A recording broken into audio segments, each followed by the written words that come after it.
Welcome to Visions for Health. I'm Dr. Wendie Trubow, and I'm delighted to have Lee Graham, the president of the Healthy Villi Association, here with me today. Welcome. Thank you. Thanks so much for being here. Thank you. So talk to me, the Healthy Villi, what does it do? Well, we're basically a support group that educates people who have to be on a gluten-free diet or have celiac disease. Those can be two different things. But mostly medically, if you need some help figuring out what you need to eat, then that's where you want to come to our meetings. So you're a resource for people in the realm of gluten intolerance or celiac disease? Correct, that's right. How did you get involved? Well, I have celiac disease. I had it as a baby, so I've had it for a long time. And I had a friend who said, gee, I've heard about the Healthy Villi, let's go to a meeting. And so off we went, and I was very impressed with how they organized it, and actually also thought I could do some things that might help them organize a little bit better. Since I'd been in the nonprofit area for most of my life, that was my love. So I joined up as a member and then became part of the board, and then next thing you know, I became president. How long have you been president? About 5 or 6 years. I felt it was the right time for me to match the needs of the group. I think in the past we've had other great presidents who have had the right talents at that time for what was needed, and I just felt that this was the right time for me to be sort of running the whole thing. So how old is the Healthy Villi? We're 20 years old. We started with 6 people in a living room, and now we're about 900 people and probably touch the lives of about 2,500 people every couple of years. That's a lot of people. It is. 2,500 unique people, meaning every couple of years you've taken care of, touched, cared for another 2,500 who are unique from that other? That's correct. Okay. Yes, we're like a revolving door. I think people come in and they want to learn the diet, and for the most part it might take them a year. So they come to meetings, they come to our larger meetings, they come to smaller monthly meetings, and then they seem to get it. And so they might stay as a member more as a social thing. They've met friends, they feel comfortable together. They know when they eat food at our meetings they'll be safe. So they may stay or they may not, but then almost at every meeting half the group that's there is brand new. So we revolve through. How do people hear about the Healthy Villi? I mean, your friend told you.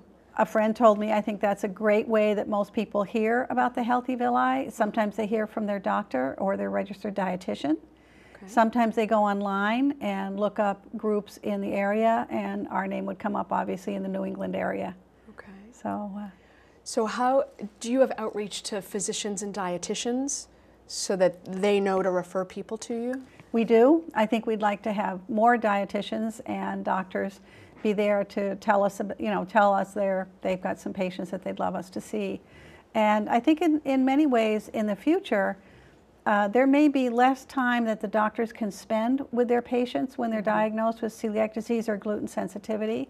And I think we'd be a wonderful augmentation, not taking over what they do, but to be able to support patients when they can't get back to the doctors. And I think that may be happening in the future. So you mentioned you were diagnosed with celiac as a baby. That's extremely rare, I would imagine, especially even 20 years ago, celiac was not, I would say even now, celiac's not really in the forefront. So how did you get diagnosed? What was going on for you? Well, it was way back, a long time ago, before you had any of the blood tests or the biopsies. So basically it was a guess. And once they guessed that it was celiac, then they guessed at what the diet was, which inadvertently did not have gluten.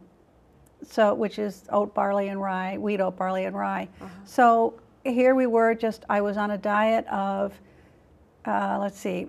liver, egg whites, bananas, and I think a lot of people called it the banana diet, which I was on for 3 or 4 years, and then they said I got well, and that I'd grown out of it, and then I was fine. So I do remember going to school with stomach aches. I was very small for my age when I was little. Can I stop you for a second? So when they said you were fine, does that mean you started eating everything? You started eating all foods, including barley malt, rye, You oats, name it. wheat. Okay, so you ate everything. You were probably excited to eat everything. I don't know. I don't remember that far back, but it was, I just became, my diet was normal. Okay. So, but I didn't feel well. And yet it was either, oh, gee, you're probably nervous about going to school or whatever. But I think there were signs all the way through that when I look back, probably indicated that I never grew out of celiac disease. I've always had it. So that was sort of too bad, but then again, there was nothing we could do medically to So when change were that. you re-diagnosed? I was re-diagnosed in my late 40s when I really felt sick.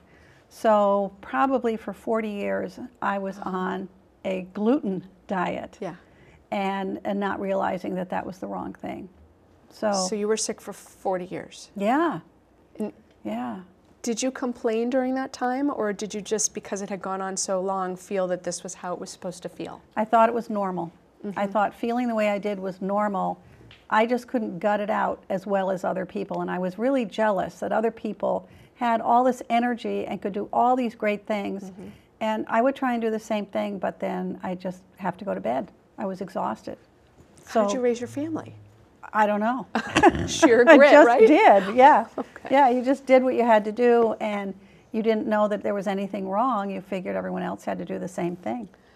So talk to me about the symptoms of celiac disease, because I think, I said to someone, oh yeah, celiac disease, have you tested your family or friend? And they said, well, they don't have any stomach ache. And you had a stomach ache. But that's not the majority of people. Right, it isn't. In fact, I think because the symptoms are so broad, it makes the disease hard to diagnose. So I empathize with the doctors trying to diagnose this disease. There are some symptoms that do run through many times, like anemia could be seen, but there are also people with no symptoms, and yet they're hurting their gut. And that's the key here. No matter whether your symptoms are severe, a few, but some are anaphylactic, and that's scary. Yeah. Others have no symptoms at all. So you run that pendulum swing all the way from one end to the other. And you mentioned you were short as a child, because I know that short stature or developmental delay or growth delay Yes. is also associated with celiac. Right, right. I am the smallest in my family. Are you the only one with celiac?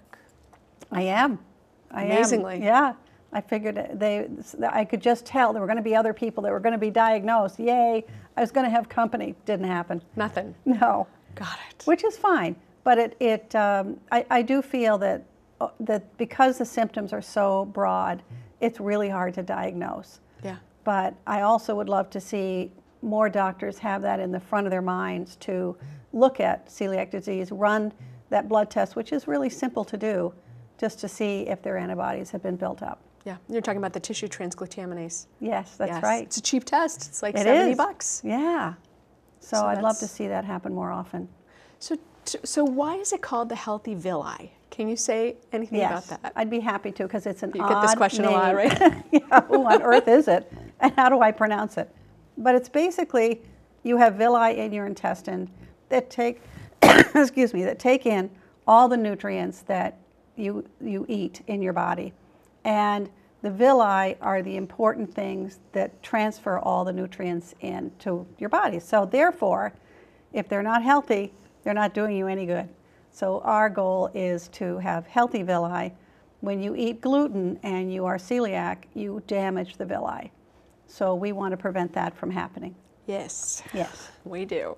I was reading that one exposure to gluten in a sensitive individual can damage the lining for up to 3 months. Yes. So you referred to anemia. I know that it spans not only anemia, which is iron, but B12, folic acid, calcium, osteoporosis, infertility. It's amazing the span. It's insidious. For what occurs. It's insidious what it can do. Yeah. So I think there are many times I have more questions than answers. The scientific studies don't always cover all the things that I'd like to know about or that I run into with people asking me. You know, if I eat a teeny amount of gluten, how much is that damage? I don't think they know. We don't know that. And I don't think they know, for some people, how long it might heal. It may be less, and for others it may be more. We don't know that as well. So there are a lot of questions that are still out there. It's amazing. Now, how often can someone be involved with the Healthy Villi? First off, what's your website? Our website is www.healthyvilli, which is V as in Victor, ILLI.org. Okay. And you're welcome to come on our website. We update it almost daily. There are things that are going on out there. Okay. That whether it's recalls of certain products that they found gluten in, or whether it's updated medical meetings that might be discussing celiac disease. There's a lot of different things on the website. So there's a lot of resources there. Yeah, Okay. absolutely. So once someone goes to your website, if they want to go to a meeting, if they've been newly diagnosed, they go on your website and it tells them when the meetings are? Yes, Okay. definitely. We'll get our schedule of meetings. Some events are happening that aren't connected with us, but most of the time, it's our events that are out there. And you just had your annual expo. Yes, we did. We had over 700 people attending. Amazing. And I think the most popular thing out of the day, other than, of course, your workshop, which was terrific. Thank you so much. But the gluten-free food truck was something that people had never seen before. How many people visited that? Do you know? Quite a few. I would say 500 may have visited. My goodness. Yeah, amazing. So they were thrilled, the food truck was, and we thank them because they took everything out of their truck, washed it down, put everything back in, and had only gluten-free products in there. So we knew people would be safe when they went to order. So are there people who are sensitive to small amounts of gluten? And how do people navigate that? I'm not sure I understand your question. Are there people, so you mentioned they took everything out of their truck, they washed it down. Is that because surfaces that are contaminated can be a problem for people? Yes, definitely, definitely. I can't visualize the amount of gluten that could damage us, but it's small. It's very, very small. So yes, I think, but then again, I've had somebody say, well, somebody told me I had to get rid of all my plates and all my napkins and all my spoons. And she said, I just don't think I can follow the diet. It's too difficult.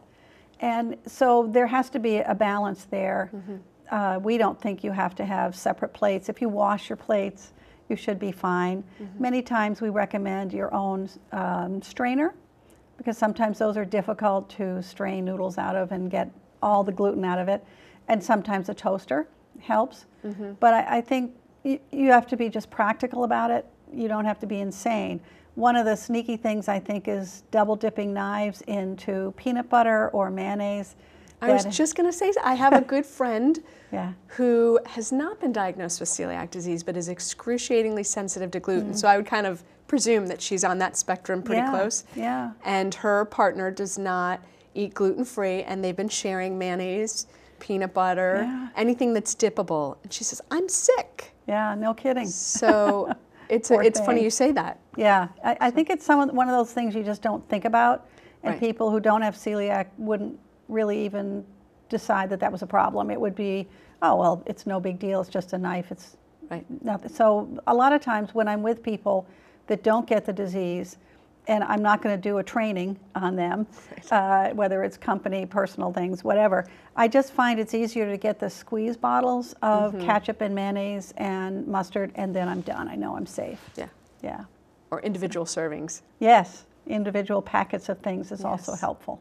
Yeah. I mean, do you eat at other people's houses, or do you bring your own food? How does... I eat at other people's houses, and what I found is some houses get it. Some people, I don't even have to say much, and they just get the diet, and it's wonderful. And those people I love to go visit. I know I'm going to be safe. And there are other people, as much as I love them dearly, they will never understand. I will see crumbs on my plate, and I'll say, what is this? Oh, I put the hamburger roll there by mistake, but I moved it. I said, well, I can still see crumbs. Yeah, well, you should be fine. Or an hors d'oeuvre platter with gluten-free and regular crackers all piled up together, and they just don't get that is a no-no. Got it. So as much as I love those people, it's a sticky wicket to go to their place to eat. And I'm usually really, really careful. Either I bring something or I just eat ahead of time and just eat very sparingly there. So does the Healthy Villi help people with this type of challenge? I mean, do you have, instructions for people to give them, or any literature, something they can print out to say to their friend, here's what you should not do? We do. We have a welcome packet that everybody gets when they are a member of our group.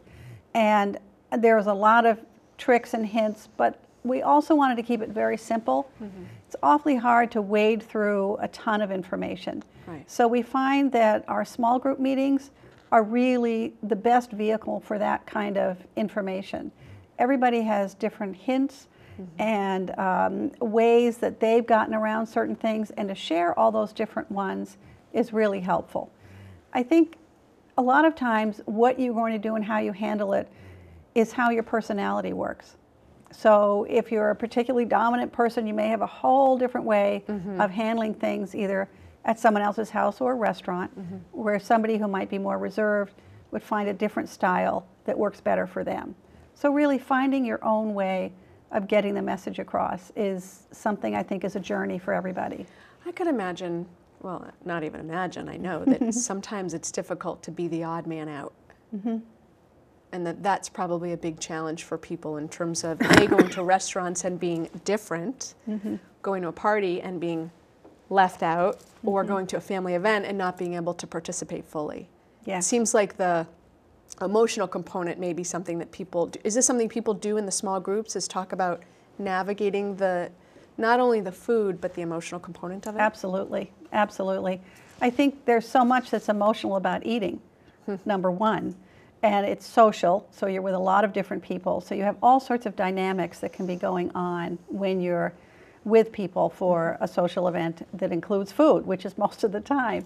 Life. So yeah, it is. So I think that's very difficult. And I think the small group meetings many times give people a soapbox to sort of vent on some of the things they've run into that have been difficult. Yeah. And the people that are there many times will come up with some neat suggestions, which is nice. On the other hand, there's been a study out that showed that the most burdensome difficulty or diseases for many people, celiac disease came in next to dialysis. Dialysis being the most burdensome disease to have. And this was over heart disease and cancer, which appalled me. But I think it is very societal. difficult. It is. And when you make a mistake and you get sick, which we all do occasionally, unfortunately, you feel very guilty because it wasn't the doctor's fault, it was your fault in some way. So I think you carry that burden. And I also think, because as we talked earlier about everything being so social, it's, do you stay away? Many people I know who have celiac just don't go to restaurants. They just don't go out. They just stay home, which I think is sad, very sad. Right, it's isolating. Yeah. So who leads the small groups? We have different board members. We have 8 small groups, and different board members lead those groups. There's no agenda. It's come and do whatever you need to do, just talk about whatever you need. Do you have to have celiac disease to come? No, you don't have to. Is there a fee for coming? Nope. So No it's fee. a free group, and you could be gluten sensitive or gluten intolerant, or have a family history, or just want to know more. Absolutely. All comers. Yes. Okay. Sometimes we have children of older members that come to try and figure it out so they can help their mom and dad. Okay. It doesn't matter. We really don't care. And then are you affiliated with any particular hospital system or group? Not really. Okay. We like to be collaborative Yeah. with different hospital groups, and obviously we adore Visions. We think you guys do an amazing job. Thank you. And we also work with Mass General, Boston Children's Hospital, and BI Deaconess. Got it. So, What's upcoming and what's hot in the world of gluten and celiac? well, there's lots of studies out there, which is very, very exciting, and we'll see how those all pan out in the next few years. Meanwhile, just from our standpoint, we are doing collaborative with BI Deaconess, Mass General, and Boston Children's Hospital on a gala event at the Gardner Museum in December. When is that? That is December 11th, Wednesday at 8 o'clock. And if you want to come to the VIP reception, it's at 6:30. You can certainly get tickets online, www.healthyvilli.org. Okay. But it's more because we want to become a community. We really don't have as established a community of celiac disease and gluten sensitivity as I would like to see us have. And I think we all need to work together. It takes a village, and I think we need to hold some hands, and I think this is a way that we might start to do that. It seems like the timing is good. Everywhere you go, there's a gluten-free menu, a gluten-free gluten-free store, not store, but products, and it's all the buzz. Yes, so exactly. The timing seems really good. It does seem good. I mean, there's a plus and minus to people going on the gluten-free diet because they're going to get healthier, or they're going to become an athlete, or they're whatever it is. I don't know, all these different reasons people are going on gluten-free diets. God love them. But basically, that can work against us as well as in our favor. We have found that certain restaurants get used to somebody who's on a gluten-free diet that's not medical, that they'll order gluten-free, they'll make a big deal out of it, and then they eat a roll. Or they'll have dessert, which is a wheat-loaded cake. And so then we come in and say we are on a medical diet for celiac disease and we need to be very careful. They don't understand that, and I don't blame them. It'd be very difficult. So the restaurants are getting a mixed message, which I think is scary. So it's like wolf, too much wolf. Yes, too many crying of wolves, yeah. It's tough. So I think we need to work on that one and figure out ways that we can make sure people understand how important this diet is for us and that it is medically necessary. Got it. Yeah. It's such a rich field. It so is. much.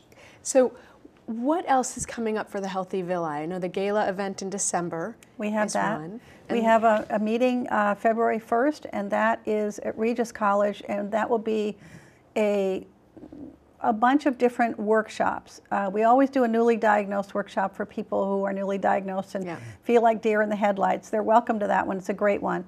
And then we're going to do a couple of cooking demonstrations.